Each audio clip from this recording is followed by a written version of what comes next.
টানা ৬ মাস ধরে একই জায়গায় আটকে আছে দেশের বৈদেশিক মুদ্রার রিজার্ভ। নেই দৃশ্যমান কোনো উন্নতি কিংবা অবনতি। দেশের অর্থনীতিতে তেমন গতি না থাকায় এমন অবস্থা বলছেন বিশ্লেষকরা, যারা বলছেন দ্রুত রিজার্ভ পরিস্থিতির উন্নতি না হলে স্বস্তি ফিরবে না সামষ্টিক অর্থনীতিতে। রায়হান শোভনের রিপোর্ট। ২৫০টিরও বেশি ডিজাইন অপশন নিয়ে ওয়ালটন স্মার্ট ফ্রিজ, বোঝে আপনার প্রয়োজন।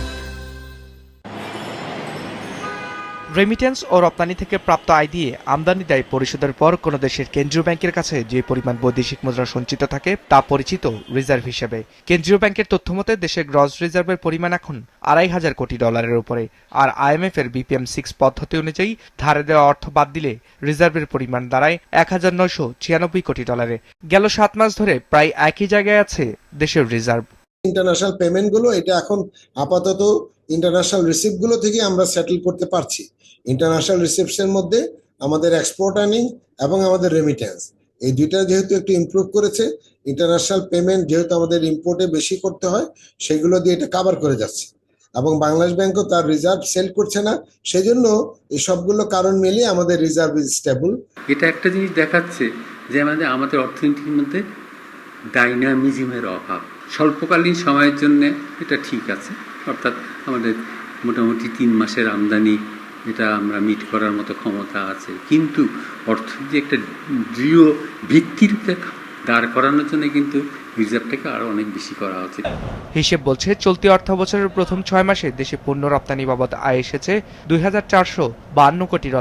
একই সময় প্রবাসীরা দেশে রেমিটেন্স পাঠিয়েছেন $১৩৭৮ কোটি। সে হিসাবে জুলাই থেকে ডিসেম্বর সময়কালে দেশে বৈদেশিক মুদ্রা আয়ের পরিমাণ ছিল $২৮৩০ কোটি। বিপরীতে এই সময় পণ্য আমদানি বাবদ খরচ করতে হয়েছে $৩৯৪৯ কোটি। রিজার্ভ পরিস্থিতি এখন অসন্তোষজনক না। এটা যে আমরা ঠেকাতে পারেছি রিজার্ভ ফল করাটাকে, এটাও কিন্তু একটা বড় অ্যাচিভমেন্ট, তাই না? সুতরাং রিজার্ভ পরিস্থিতি আমি বরঞ্চ অখুশি না, এটা ঠিক থাকে। এটা এখন আস্তে আস্তে ইমপ্রুভ করার ব্যাপারে।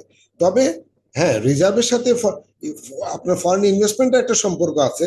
খুব সমস্যা সংকুল তা নয়, কিন্তু এটাকে স্যাটিসফ্যাক্টরি বলাটা বোধহয় ঠিক হবে না। কারণ স্যাটিসফ্যাক্টরি হচ্ছে যখন আমাদের রিজার্ভটা একটা অর্থনীতির একটা শক্ত ভিত্তি নির্দেশ করতে সক্ষম হবে, যার জন্য রিজার্ভের পরিমাণ আরও অনেক বেশি করা দরকার। যত বেশি হবে ততই কিন্তু অর্থনীতি আমাদের সফল হবে, এবং বিশ্ববাজারে তখন তারা দেখবে বিদেশি বিনিয়োগকারীরাও তখন আকৃষ্ট হবেন যে না, এই অর্থনীতি একটা সবল অর্থনীতি। তথ্য বলছে করোনার সময় রেমিটেন্সের প্রভাব বেড়ে যাওয়ায় রিজার্ভ উঠেছিল $৪৮০০ কোটি। ডলারের বিপরীতে টাকার অবমূল্যায়নের কারণে ধীরে ধীরে যা কমতে থাকে।